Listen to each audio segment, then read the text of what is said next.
I had someone call me and say, how is it that God can have evil angels and that God actually sends them out? And I tried to figure out what were they talking about. And in fact, here's what they were talking about. It's found in Psalm 78, verse 49, and also in 1 Samuel 16:14, where it says in Psalm 78, he cast on them the fierceness of his anger, wrath, indignation, and trouble by sending angels of evil among them. He's talking about God sending angels of evil among them. And then in 1 Samuel chapter 16, verse 14, but the Spirit of the Lord departed from Saul, and an evil spirit from the Lord troubled him. Somebody says, now, why does God make evil? Well, you and I, who have been talking about this before, if you've been watching this broadcast in the past, then you know that when the Bible uses the term evil, it doesn't mean morally wicked. Sometimes it can, but that's not its primary meaning. And when the Bible says something is good, it doesn't necessarily mean that it's righteous, although righteousness is good. The word evil means that which brings destruction or pain. The word good means that which brings benefit or help.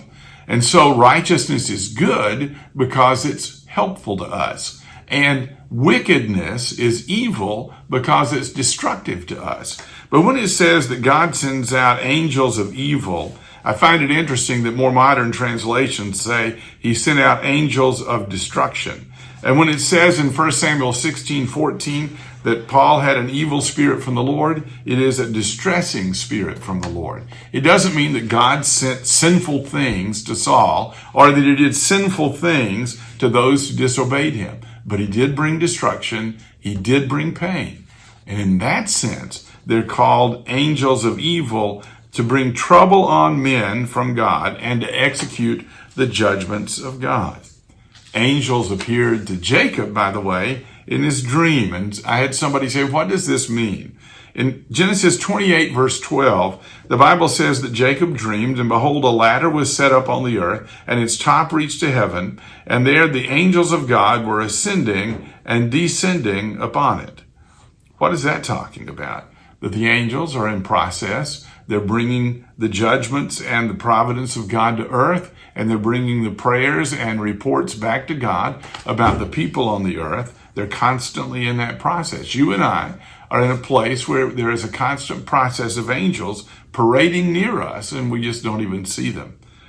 There was a time in Genesis 31 where he appeared to Jacob again in a dream, and God, angel of God, spoke to me in a dream, and he's telling his wives this, Jacob, and I said, here I am. Now, here's one of the stranger ones, and I just want you to notice this one. It's found in Numbers 22, where it says, God's anger was aroused because Balaam went, and the angel of the Lord took his stand in the way as an adversary against him. And he was riding on his donkey, and his two servants were with him. Now the donkey, listen, the donkey saw the angel of the Lord standing in the way with his drawn sword in his hand, and the donkey turned aside out of the way and went into a field. So Balaam struck the donkey to turn her back onto the road. Then the angel of the Lord stood in a narrow place between the vineyards with a wall on this side and a wall on that side. And when the donkey saw the angel of the Lord, she pushed herself against the wall and crushed Balaam's foot against the wall. So he struck her again.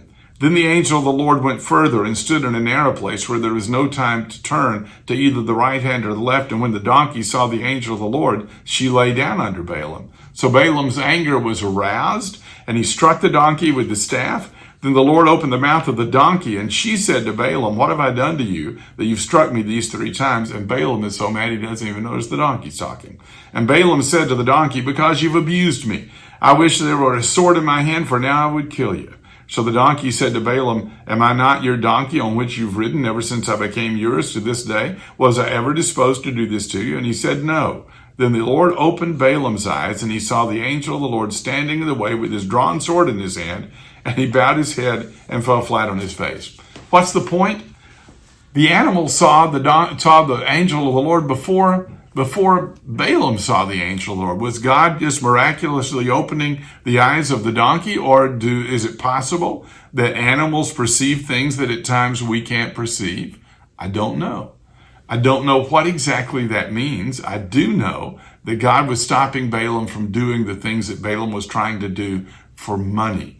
But I found it interesting that God sent his angel to block the way to get Balaam's attention, and the donkey caught it first.